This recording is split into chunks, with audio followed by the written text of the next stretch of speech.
ตาสร้างใส่จักสร้างเพชรกล่องแห้งเครื่องของไทยเนาะรับประกันรับประกันปีหนึ่ง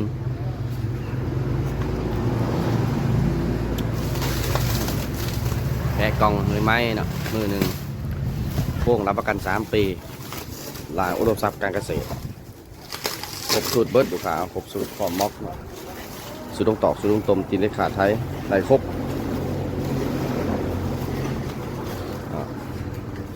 ผ่อนสื่อสดได้เนาะเฉพาะแขวงสะวรรณเขตเนาะ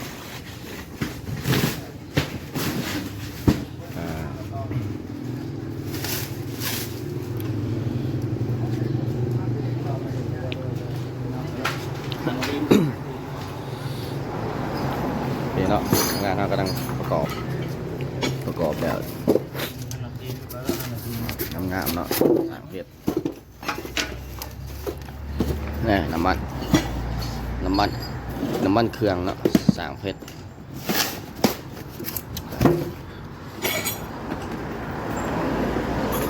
ร้านเขาต่างอยู่เซโนเนาะแขวงสะวรรณเขตเซโนเมืองอุทุมพรสร้างซ้อน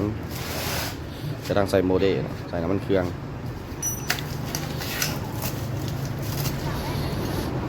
มีครบสุดเนาะหารเนาะมีครบสุดเนาะรถไถนาครบสุดครบเครื่องเนาะหารเนาะมีครบบอกว่าจะเป็นจักรดูดน้ำจักรตัดหญ้าสายปอกสายผ่านมีครบหมอไฟเครื่องปั่นปอกเครื่องปั่นไฟมีครบเนาะหารเนาะโครงสีน่ะโครงสีขนาดน้อยเนาะก็มี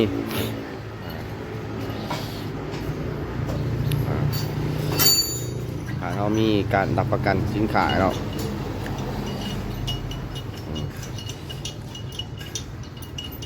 สนใจเขามาสอบถามหรือว่าอยากผ่อนอยากยั้งใดเนาะร้านอุดมทรัพย์การเกษตร ตั้งอยู่ข้างตลาดจีนเซโนเนาะอ่านสีสมๆแน่นอนเนาะร้านอุดมทรัพย์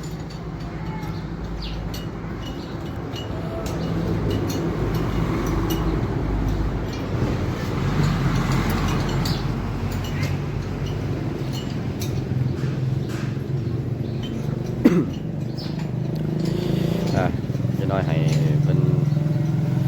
ประกอบแล้วเนาะนะประกอบตีนเนาะโครงตาสร้างงามเนาะนี่ตัวสแกนของแท้ของเทียมเนาะมีครบเป็นใบรับประกันเนาะเป็นใบรับประกันเดี๋ยวเขาจะเขียนสื่อขาใส่ที่บ้านในเมืองใดเนาะให้ลูกค้าเก็บไว้พอเพิ่นลูกสาวมาด้วยลูกชายอยู่ฝั่งไทยลูกสาวเนาะลูกสาวอยู่ฝั่งไทยมากับย่าเนาะย่าเป็นแล้วก็ย่าเพิ่นมาเดือกให้ย่านพอเดือกบ่เป็นมาครับโอเคแล้วคักใหญ่ตีนรุดเด้อ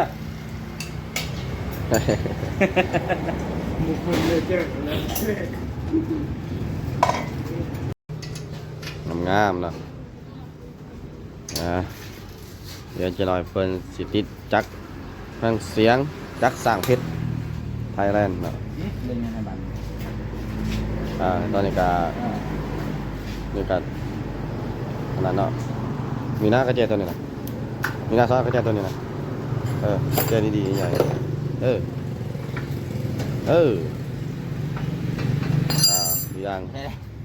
ดังมันก่อนเนาะ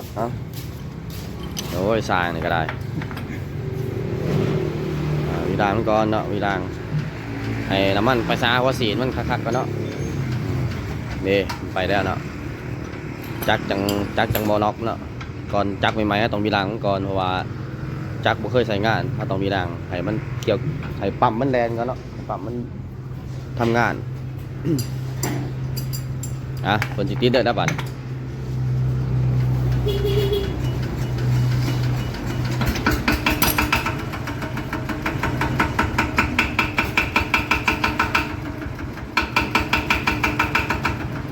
เอาละนะ เนาะ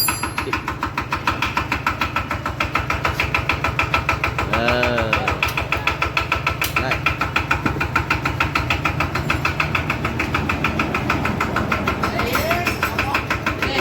บอกให้เราไปก็ได้ว่าจะล้างถ่ายก็ได้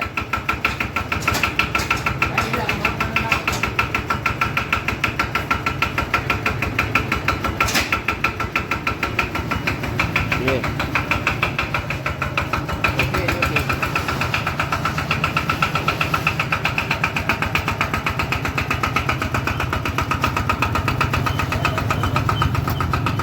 หยุดโอเค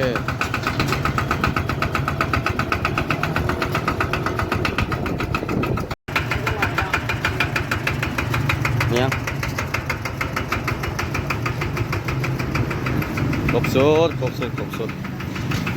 งามพี่เน็กยอดขึ้นเลย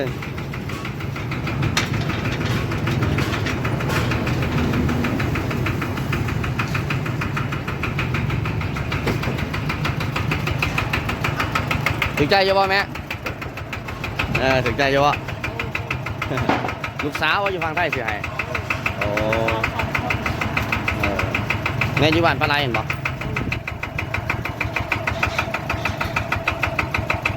เคยเขาไปอยู่บ้านปลาไหลอ่ะเขาไปสอนแปลงรถไถนาอยู่บัด